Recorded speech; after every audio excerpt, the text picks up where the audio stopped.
Natasha, and I have been asked to present this video on Mary Magdalene by Michael Hearns from Ireland, who has a track record in successfully investigating some of the most intriguing mysteries in the Bible. Michael has a story to tell because he has made a remarkable discovery about the true role of Mary Magdalene, which has never featured before in public. Mary Magdalene is a name that arouses intense fascination in many walks of society, be it as the favorite companion of Jesus or where she was wrongly deemed to be a harlot by Pope. Popular fiction has speculated that she and Jesus were married and had children. Paper does not refuse ink, especially when the topic is controversial and fuels captive imaginations. If Mary Magdalene was alive today, she would be a world-renowned celebrity. It is therefore astonishing to find that of the woman herself we know practically nothing about because her personal life is shrouded in obscurity. The Bible wasn't very descriptive in telling about the color of people's hair or eyes or any other physical characteristic, so we can only presume that her complexion blended in with her contemporaries living in Palestine. Michael admits that Mary Magdalene was far from his mind when fate took a hand to lead him to the mysterious woman. Coming from an engineering background, Michael one day was assembling a flat-pack item of furniture when a friend light-heartedly suggested that he should try his hand at building the tabernacle. Many people will think that the tabernacle was the ornamental cabinet which adorns the altars of Christian churches. But the biblical tabernacle was very different. The iconic structure comprised of a large tent, and it was built by Moses in the desert wilderness on the exodus of the Israelites out of Egypt. It is important to give some details about the tabernacle at this stage because it underpins the discoveries that will feature in this narrative. We were told in the Bible that the tabernacle tent was divided into two rooms by a veil. There was an interior room, and it was supposed to be where God resided when he visited this earthly world. This holiest room symbolized heaven, and notably, it housed the iconic Ark of the Covenant. On top of the Ark was God's throne, and there were two cherubim sitting at either side of the Ark. There was the outer room, and it symbolized earth. Inside it was an incense altar and a table. Michael took the time to look up in the instructions to build the tabernacle, and those details were listed twice in the book of Exodus. It must rate as the oldest instruction manual in history, and like its contemporaries, it too was a nightmare to come to figure out. In studying those instructions, Michael entered the various numerical measurements of the tabernacle building materials onto a spreadsheet. He also entered the measurements of the Ark of the Covenant together with the other pieces of the furniture. That turned out to be what made the difference, because on entering the weight of the gold and silver treasures that were used to decorate the tabernacle, Michael made a tantalizing discovery. He found that 3 out of the 4 weights of the treasures had the same numerical values as the orbits of the planets. Those weights were in the biblical units of talents and shekels. 3 out of 4 numbers as orbits was the game changer. And peculiarly, because these were gold and silver weights, a possible treasure trail was on the cards. Michael followed the treasure trail by investigating the dimensions of the tabernacle to see if there was any further evidence of the orbits of the planets to be detected. As he drew out the diagrams of the tabernacle, the heavens opened up before him. one by one, the orbits of the planets that the ancients could see with Mercury, Venus, Earth, Moon, Mars, Jupiter, and Saturn emerged before him. The numbers of those orbits in days had all been superimposed on dimensions of the tabernacle and its furniture, where they were proportioned as various surface and square areas of the structure. It made the tabernacle the world's first planetarium. Things progressed from there at a hectic pace because that inside knowledge of the tabernacle opened up doors in the Bible which were shut for over 2,000 years. Does anyone recall where it stated in the Gospels that the veil of the temple was torn in two from top to bottom when Jesus died on the cross? The tabernacle was a temple, but why had the Gospel writers pointed to the veil at that solemn occasion? What emerged in the subsequent investigation was revolutionary, and it is best summed up by saying the old adage that the Gospel writers had used a picture to tell 1,000 words. The evidence suggested that the writers had used the Holy Tabernacle in place of the tomb to report on the events of the resurrection of Jesus. It is time to slow down and let's look at the historical background in order to come to terms with what is emerging from Michael's investigation. Who would envy those Gospel writers, for they had the impossible task of trying to report an event which can only be seen as in the realms of the spirit world. Those writers were also writing the Gospels several decades after the occasion, when the oral accounts may have been unreliable. It was also very likely that the tomb was out of bounds by the Romans. It was a time when the Jews had suffered the worst nightmare since Jerusalem was captured by the Babylonians almost 600 years previously. Just like in early siege when Solomon's magnificent temple was burned down, its replacement was also destroyed by this time by the Romans. Therefore, there was no temple in existence when the Gospels were finally written, and that was significant. It was certainly troubled time to be writing about a man who had been crucified over 40 years beforehand. However, it seems that the writers overcame all the obstacles, and the pictures they used with the tabernacle does tell 1,000 words. The use of the tabernacle instead of the tomb will raise many eyebrows, yet there was evidence in scripture to show that this occurred. This evidence may not have made total sense before, but now, if you read chapter 9 of the book of Hebrews, you will find it is very pointed because the entire chapter referred to the tabernacle. That same chapter says that Jesus entered the holy place once to gain eternal salvation for us, which means that the holy place was in the tabernacle, and it was when Jesus died that he obtained eternal salvation for the faithful. In other words, it was when his body was placed in the holy place of the tabernacle that he obtained eternal salvation for the faithful. In the Gospel of Nicodemus, there was further evidence where it stated that Jesus Christ was to come in the ark of tabernacle of a body.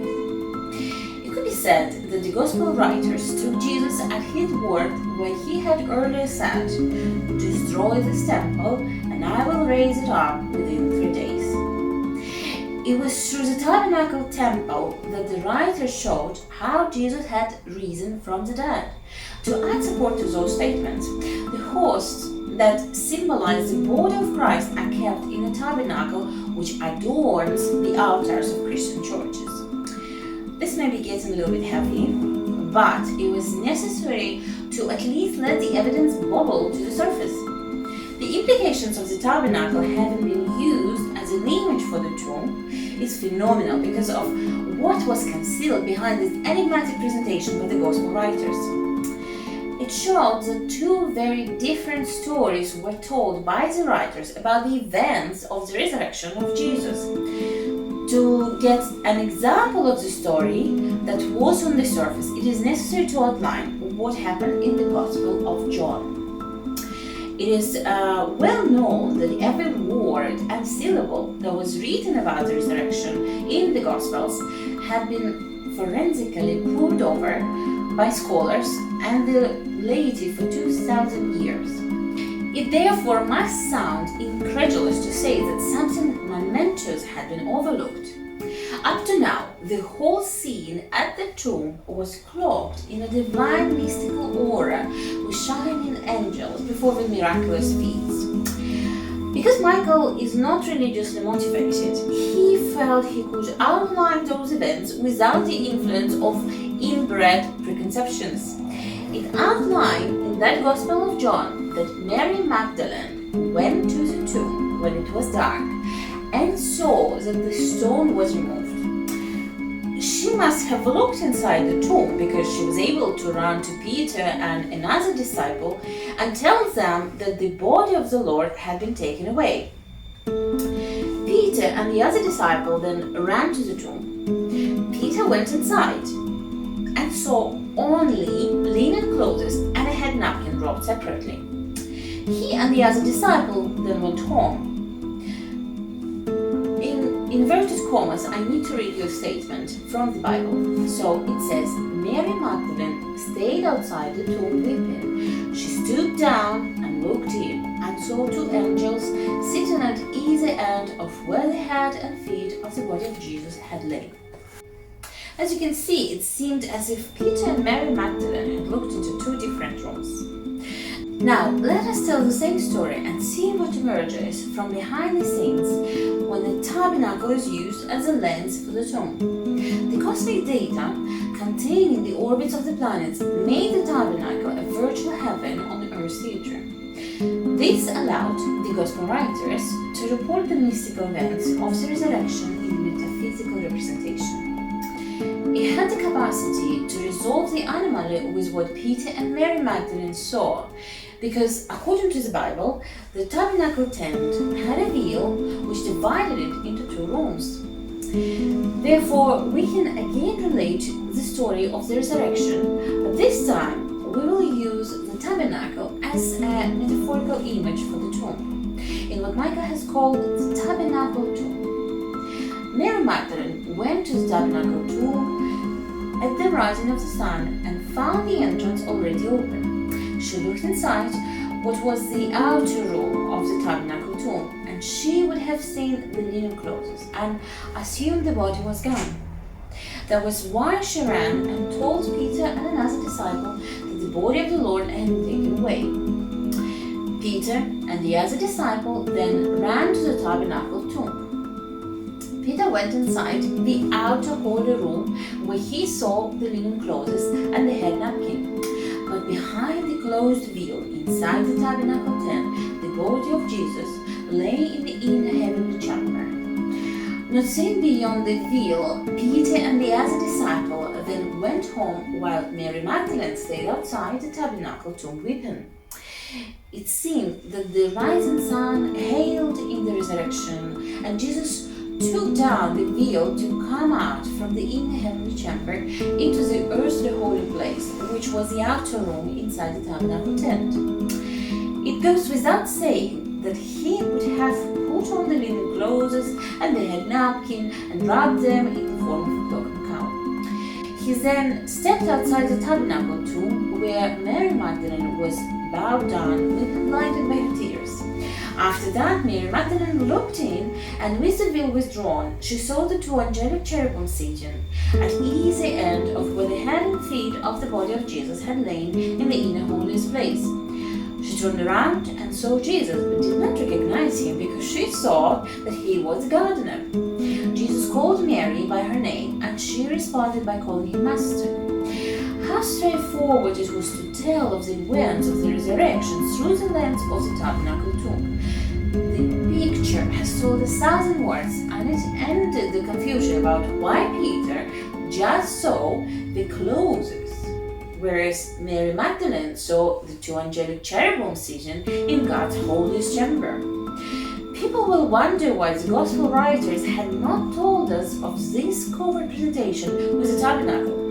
The signs are that the writers wanted to promote the true status of Mary Magdalene, albeit at some future date when the secret of the tabernacle came to notice. By using the tabernacle in place of the tomb, it revealed that Mary Magdalene had seen into God's holiest chamber where the two angelic cherubim were seated. What Mary Magdalene saw involved a fundamental shift in biblical teaching, because only the traditional high priest had access to God's heavenly chamber. But there, in the Gospel of John, was a woman named Mary Magdalene who was able to look into the holiest chamber and see the two angels seated where the heaven feet of the body of Jesus had lain. This indicated that Mary Magdalene had the same status as the traditional high priest. In plain words, Mary Magdalene had been ordained to the position of high priestess. It implied that Mary Magdalene stood in status above Peter, and therefore she was the successor of Jesus. This breaking news story led Michael to look more closely, to find out more about Mary Magdalene, to see if her high priestess's role was evident in the Gospels. It was like as if a lens had been refocused and the picture was no longer blurred. This was where it helped to explain why Mary Magdalene was portrayed as the leading disciple in the Gospels and why she became known as the Apostle of the Apostles. She was shown as fearlessly loyal to Jesus and was at the crucifixion and the resurrection in all the four Gospels. In contrast, all the apostles abandoned Jesus and went into hiding. It is also hard to imagine a more exalted mission than Jesus gave to Mary Magdalene when he asked her to tell the apostles that he had risen. This effectively made Mary Magdalene the mother of Christianity because she was the only one to witness the resurrection. However, other than the Gospels, there is not another mention of her again in the rest of the New Testament. A lost gospel was unearthed in Egypt in 1945, and it was quite revealing. The gospel was dedicated to Mary Magdalene, and it outlined how she had been taught a secret knowledge by Jesus. Some of the apostles urged her to tell them what he had confided to her. Unfortunately, there were many pages missing from the Gospel, and we do not get to know what that privileged knowledge was about. But the Gospel showed that Mary Magdalene was a leader and teacher, thus establishing that she had an esteemed status. The Gospel of Mary Magdalene was in the Gnostic tradition, and it therefore would not have been eligible to be included in the New Testament when it was drawn up by the early church fathers. Many suspect that Mary Magdalene Gospel was written out of the Romanian narrative by the male establishment. But things got worse for Mary Magdalene when her chapter was slighted in the 6th century by Pope Gregory. He declared her to be the prostitute who was about to be stoned for being caught in a sexual act. The Pope was trying to say that even a prostitute could be forgiven, but he wrongly interpreted that Mary Magdalene was the harlot that Jesus saved from being stoned to death. The Vatican corrected the error in 1969, but despite this change, the tainted image of a harlot still lingers on as the public perception of her. In 2016, Pope Francis upgraded Mary Magdalene's memorial date to a feast day on a par with the Apostles. That was all that was known about Mary Magdalene until Michael made his recent discovery when he studied the events of the resurrection through the lens of the Tabernacle. But there is more to follow, because that metaphysical cosmic tabernacle harbored other secrets. So stay tuned and get to know more.